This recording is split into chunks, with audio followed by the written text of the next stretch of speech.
project is specifically an icon for the airport, but also more generally an entrance piece for the city of Charlotte.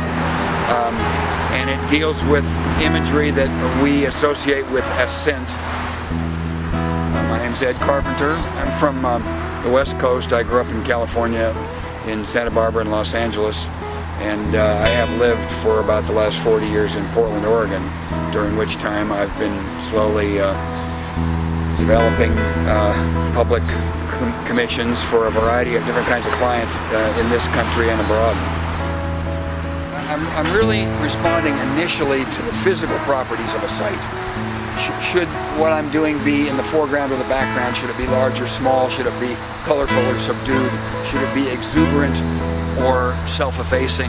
Those are the kinds of questions I'm asking initially, and the airportness of the site, of course, relates into those, but a lot of those are responding to the physical properties.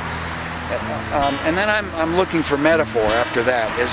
Can I do something that has imagery that is appropriately suggestive for that site? In this case, obviously, aviation is, or flight, is a reference that I'm trying to build on, but not too literally. There's a mix of materials that range from the sort of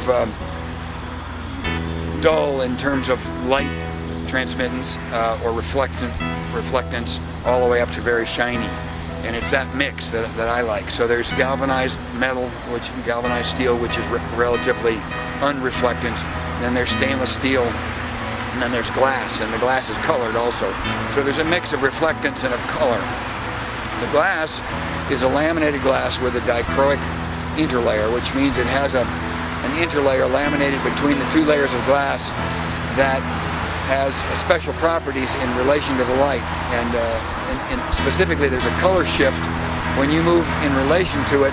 As you get further and further from perpendicular, you see slightly different shades of color.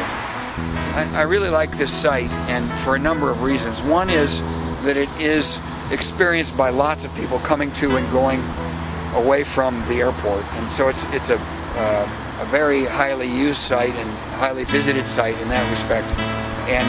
But it's also a site that's asking for a large expression. You can't make an impact on all those people moving at 30 to 70 miles an hour with something that's only 10 feet tall. So part of what I was trying to do, working within a fixed budget, was to give the city something that was as large as possible to really hold its own in this environment.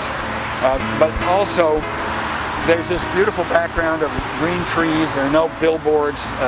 It's a very fine way to offset the sculpture, and the counterpoint of the soft, dark trees with the crispness of and shininess of the sculpture, to me, is a wonderful situation.